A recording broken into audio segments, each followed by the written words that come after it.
Welcome back to another edition of Components Breakdown. Today we're going to take a quick look at the 2 to 5 player game called Dragonspire, which happens to be the third expansion in the popular Thunderstone deck building series. Now this will likewise be my third look at the series of games, so I invite those who are still unfamiliar with its gameplay to watch my other 2 Thunderstone related videos to get a better understanding of the game's mechanics, since I will not be covering them in this video. However, I will cover 3 key features in the game that I feel best encompass what gamers will want to know about this newest entry into the series. Those 3 things being the new insert design and how well it does or does not store all the existing cards from the previous releases of the game, the new components and other additions to the gameplay, and finally my overall thoughts about Dragonspire as a whole, most notably in comparison to the other releases in the series. So let's go ahead and take a closer look at the game. I wanted to start off by saying that Dragonspire is an expansion to the Thunderstone line, but is also fully playable as its own standalone game, meaning that gamers will have all the components and cards they would need to play right here inside the box. So in essence, Dragonspire can be played in combination with all the existing cards from past releases of the game, but it also can serve as a base set for those who are just now getting into the series, and I'll talk a little bit more about the importance of this as we get further into the video. As you can see in front of you, AEG has gone back to the larger box size of its originally released self-entitled base game, and even though both sets have just over 500 cards in each of the 2 releases, the way in which both games are organized inside are vastly different of one another. Here we see the inside and insert of the original Thunderstone base game, which when compared to the Dragonspire insert can look quite simplistic and even crude in its design. Now I've left all the cards and components inside just as they were shipped when I received them to give viewers a better look at the insert before I sleeved and retrofitted all my cards from all 3 other games back into this game box. Now we see the Dragonspire box with all 4 Thunderstone releases, fully sleeved in Mayday sleeves fitted back inside the box, and I can tell you that it is extremely tight. In fact, to get this desired result, I had to actually leave out some of the cards in order to make this happen. Now, it's not as bad as it seems, since all the cards that I chose to leave out of the box are randomizer cards, and for those unfamiliar with Thunderstone, these are the cards that assist players in randomly determining which type of village, monster, and hero cards to use during the setup of each of the games. In terms of gameplay, randomizer cards are not necessary, nor are they essential to playing the game, and if players can agree upon which cards to use prior to the game, then leaving them out of the box doesn't cause an issue that players can't adjust to on their own, especially not for me personally. Overall, I'm just very pleased with AEG's ability thus far to see real value in delivering not only a great game, but also developing and evolving their storage devices with each new release in the series. To me, it just shows how much they understand their core audience and cater to making sure that they deliver the right tools that ultimately keep their customers happy with their product. And I look forward to, as the game expands, how they're going to evolve to make sure that future expansions and future releases will be able to store inside of one box or one utility device. As I previously mentioned, Dragonspire is essentially the second available base set in the series, and because of that I will be comparing not only the contents of this game, but also the functionality and value of its entire package with that of the original Thunderstone base game. And that's probably not the fairest way to approach it, since the original game was released over 2 years ago, but in the end it will show you how much value you get for the money this time around. Now, to get back on target, I wanted to first look at what new additions have been added to this series, and we'll start off with the dungeon board. The dungeon board is essentially a stocking area for 2 primary portions of the game's mechanics, those being the dungeon deck and then the appropriate areas within the dungeon hall. In the past, players have always had to rely on their own visual imagination to portray the layout of this important feature in the game, but in Dragonspire, AEG has produced a great physical board for players to easily reference, and although experienced players may have little need for it at this point, new players will find it extremely beneficial, especially when learning and calculating the initially confusing light penalty mechanic inside of the dungeon.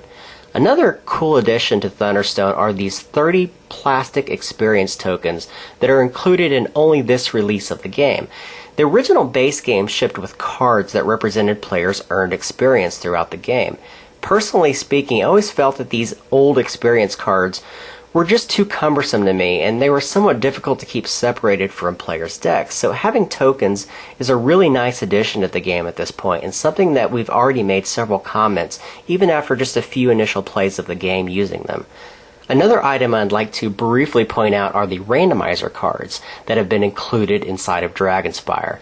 Now, although I personally don't use them too often, they have changed the coloring on the backs to better distinguish them from the playable cards in the game. And by doing that, they have decided to not only include new randomizer cards for Dragonspire in this set, but they've also reprinted every randomizer card from every other release in Thunderstone series so far, including the original base set, Wrath of Elements, and Doomgate Legion, to make them all cohesive in one unit, and that was something I definitely was not expecting for them to do. Moving into the actual gameplay mechanics, there's not a whole lot of new types of cards to point out in Dragonspire. The only actual new type of cards that are introduced are the 7 settings cards. Now, settings cards are basically gameplay effects that alter the basic rules of the game in such a way that they can provide a variety of changes to what experienced players are usually accustomed to. Now, good or bad, they universally affect all the game's participants equally. The other main thematic addition of the game include 2 new styles of heroes in Dragonspire, which I both incredibly enjoy. There are the Phalanx, and then there are the Veterans. Now, the Phalanx are incredibly unique for 2 specific reasons. The first being that they only come in a level 1 and a level 2 variety, but also because they grow stronger with each new Phalanx that you reveal from your hand.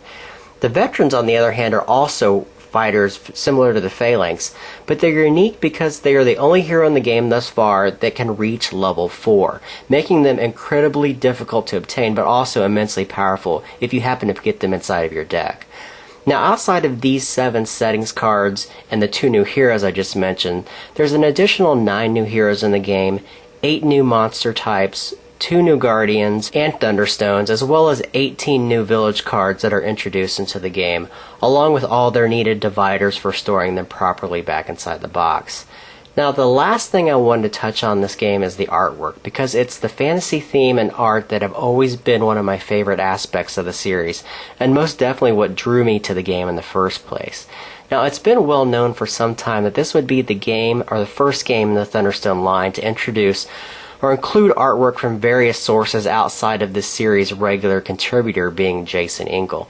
Now, up front, I want to say that this of course has no bearing on the gameplay at all. In fact, I often think it's quite ridiculous that gamers, much like myself included, often base their likes and their dislikes on how a particular game is portrayed graphically. So I was obviously very concerned since I had grown so accustomed with Jason's artistic style. So I was really pleasantly surprised to say that there are a lot more hits than misses with the new contributing artists inside of Dragonspire. In fact, some of the artwork in here is some of my favorites so far in the series. And for longtime players like myself, the inclusion of new artwork on the game's 4 basic village cards, including the Militia, the Torch, the Iron Rations, and the Dagger, are just additional proof to me that AEG continues to look for new ways to inject life into each game or each new release that they have. At this point, it's really no secret to people that follow my video review series or have read any of my written comments on the boards that Thunderstone remains one of my favorite deck building games of choice. Even now, it continues to evolve and redefine itself with each new release, and it always finds new ways to repurpose mechanics or elements that initially feel very awkward with its gameplay, especially from stuff from the base set. It's just naturally getting smoother and more defined.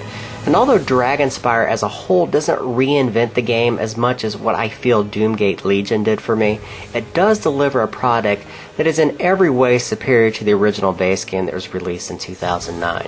Now, for gamers who are just now looking into getting into the series, you're not going to find a better place to start than right here. It's got the divider cards, it's got the additional storage, it's got the dungeon board and experience point tokens, and it just includes all the physical components that make it superior to the original base game. But it also has all the mechanical and gameplay elements as well that have been developed throughout the past 2 years of maturation of the series, including Guardians and Treasures that simply weren't around when the game originally was released. And for experienced Thunderstone gamers like myself, Dragonspire continues that trend by creating dozens of new and interesting card combinations that re-energize the series and keep it fresh and exciting for me. This is one of my favorite releases, probably my second favorite release behind Doomgate Legion, maybe my first for the simple inclusion of the experience point tokens. I love them. I know you shouldn't base a review on something so small, but it's such a nice addition to the game. So that is Thunderstone Dragonspire, and I am Jeremy Salinas, and thank you very much for watching.